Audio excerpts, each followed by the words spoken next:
So moments ago, I spoke to Oleksii Kuleba, who is the deputy governor of the Kyiv region. We spoke right before he traveled to Borodyanka and Makariv, two towns in absolute ruins after weeks of fighting and bombardment by Russian forces. This was our conversation. Deputy Governor, thank you so much for speaking with us this morning. I know that you're going to Borodyanka and Makariv today with the Prime Minister. Can you tell me what you've seen there so far and what you're expecting to see today? Yes, indeed. This is my third day of traveling to Borodyanka. I go there every day, and the first impressions are horrific. Almost all the high-rise buildings have been destroyed. They were bombed, and there are people under the rubble, most of whom we will not be able to save. Yesterday, I was there. There were 100 rescue workers working there yesterday, and today I'm going there to organize the humanitarian headquarters and to organize the rescue effort. Can you tell us more about the rescue efforts? Is the expectation that people were hiding in basements and some may still be alive? The rescue procedure is as follows. At first, we have a group of deminers, mine clearing team, going to clear the mines, and then they are followed by the rescue team. And this team are clearing the rubble. Yesterday, we cleared the rubble in 3 buildings, and in the rubble, we found the bodies of 4 people. Those people were hiding in the basement. So the evidence is such that they were hiding in the basement during the airstrikes, and when the bomb struck their building, they were killed, or the building collapsed, and they were under it. You said crews are clearing mines. Have the buildings been booby-trapped? No, we don't think they were mined. They are checking for unexploded ordnances that might have been left there after the airstrikes. Can you tell us, Deputy Governor, about the kinds of buildings that we're talking about? You mentioned apartment high-rises. We've seen pictures of that. What other kinds of civilian targets were hit and flattened? Yes, there were 5 9-story buildings.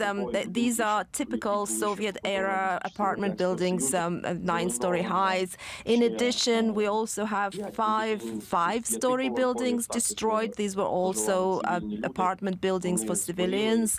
In addition to that, we also have evidence of the social infrastructure destroyed. So, like there was a welfare benefit center that was also flattened, and in the central street. Borodyanka is not a large town. It was only about 30,000 people living there. In the central street, we have about 30 houses destroyed in the central street. I do understand that there was a psychiatric hospital nearby with several hundred patients that the Russians had controlled at one point. Do you know what happened to that? That was in early last month. Yes, indeed, there were 600 patients in that psychiatric clinic, and fortunately we were able to evacuate them when the humanitarian corridors were open, and they are now in different parts of the country. Most of them are in Zhytomyr region in a similar specialist facility. So we're going to go to this building today and to understand the scale of the damage there, and most likely we're going to rebuild it as a housing facility for those people returning to Borodyanka who have been rendered homeless by the airstrikes. And I wonder what people, Deputy Governor, who you've spoken to in the area who survived the bombardment, what have they told you? That is a very good question. Indeed, yesterday I had a long conversation with a local resident. She is a welfare worker, and she has been working in her job for 30 years, helping people. And she was looking at me and she said, "I don't understand why. What have we done? What have we done to deserve this destruction, the murders of our families. She was sitting in front of a building that was flattened, and in that building, her sister and her sister's family died. And she was looking me straight in the eyes, and she said, "What have we done? What has our country done? What have our people done to deserve this damage?" And nothing. We have done nothing. We are peaceful civilians.